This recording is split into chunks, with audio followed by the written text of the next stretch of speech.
Peut-on se passer des technologies américaines en 2026? Rien n'est sûr.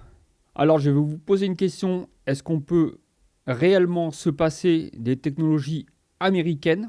Et quand je parle de technologie, je parle de matériel, de logiciels et de services. En entreprise, on utilise souvent du matériel américain. Dans beaucoup d'entreprises françaises ou en Europe, beaucoup de matériel d'entreprise sont des produits américains. On peut citer les serveurs, les switches, les routeurs, les firewalls et même les PC de bureau. Alors bien sûr, tout n'est pas fabriqué aux États-Unis. Les produits sont souvent fabriqués partout dans le monde. Et dans le monde professionnel, ce qui compte, c'est pas juste la boîte noire, c'est la fiabilité, la compatibilité, la garantie, la disponibilité des pièces et le support. Côté logiciel, c'est encore plus visible puisque dans la majorité des entreprises, on utilise Windows, parfois Linux, mais surtout dans les serveurs.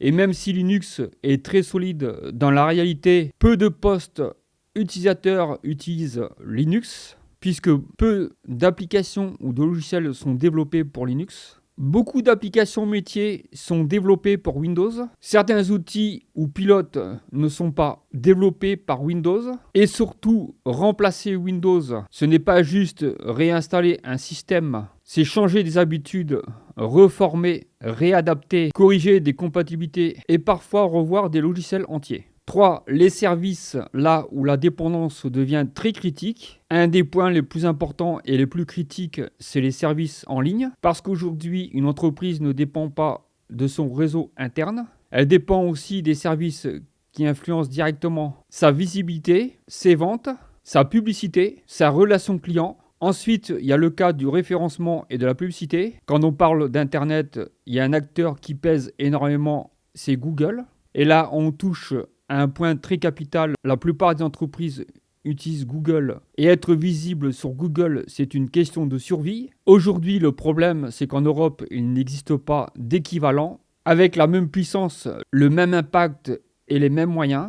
Parce que derrière, ce n'est pas juste des serveurs, c'est des investissements qui sont énormes et colossaux, des infrastructures colossales et des avancées technologiques accumulées pendant des années. Un autre point, c'est les réseaux sociaux. Les réseaux sociaux jouent un rôle important aujourd'hui dans la communication des marques.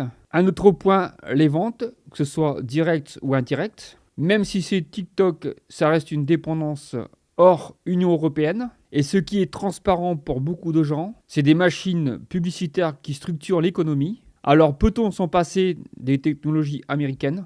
Pas totalement et pas rapidement. On peut tout à fait nuancer en 3 niveaux. Je veux diminuer ma dépendance, diversifier les solutions, plus limiter les services incontournables. On peut reprendre le contrôle sur certains domaines comme les mails, le stockage. Si on veut remplacer totalement et ne plus être indépendant des États-Unis par rapport aux technologies, il faudrait investir un budget colossal avec des années et des années de travail pour arriver à une indépendance complète, des investissements sur beaucoup d'années. Alors la dépendance américaine, oui, elle est là, sur le matériel informatique, les postes de travail, le référencement, la publicité, les réseaux sociaux. Dans le fond, on n'est pas obligé d'accepter d'être dépendant, mais où on veut être indépendant. Au fond, la question, c'est de ne pas tout remplacer. Où est-ce qu'on veut reprendre la main? Dis-moi en commentaire quel est le produit que tu pourrais te passer aujourd'hui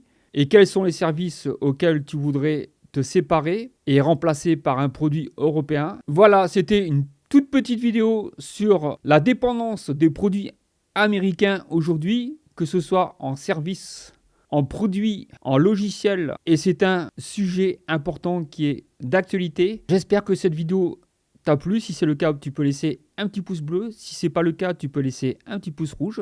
N'hésitez pas à vous abonner à la chaîne. Et je vous dis à très bientôt pour une autre vidéo YouTube. Ciao, ciao!